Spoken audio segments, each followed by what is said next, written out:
From the moment we wake up, we're thinking all day long to the tune of 70,000 thoughts a day. Most of your waking hours, you're lost in thought. And what does that mean? So when you're lost in thought, it's now you're no longer in the driving seat. You're just letting a random thought that arises take control, almost hijack the situation. You might be at the dinner table wanting to have dinner with your family, and you're there, you start a conversation, and all of a sudden it's the meeting tomorrow, it's the presentation next week, it's the to-do list that arises. And so it's taken you away from what your intention was. And my intention was to be present and enjoy the moment with my family, but now and before would be like, okay, well, that's just the way it is, too bad.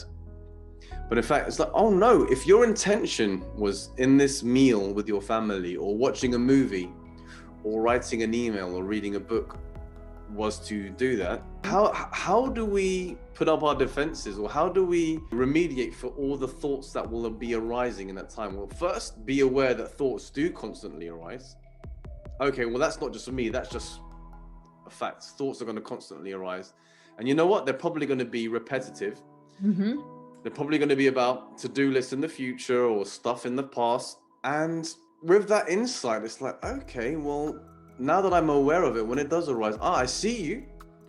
But for now, I'm going to go back to being at dinner with my family. I'm going to go back to the movie. And so it's the mindfulness that helps us see that, because it trains us in like the wax on, wax off, like the Karate Kid.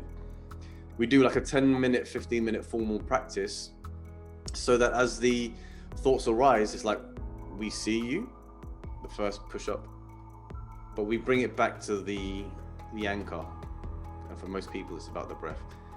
See you, back to that. And so that repeated motion, and that 10-15 minutes is so that throughout the rest of the day, where the real meditation lives, we've strengthened that practice, so that as we're in a conversation, or we're watching a movie, or reading a book, or writing that email, and it's like a distraction arises, does it have to hijack the situation? Do I have to follow it, or can I notice it and with kindness bring myself back to whatever it was I was doing?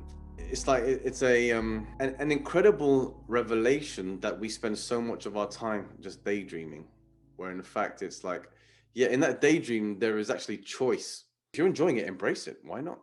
But if you're not enjoying it, that wasn't your choice, now we can do something about it.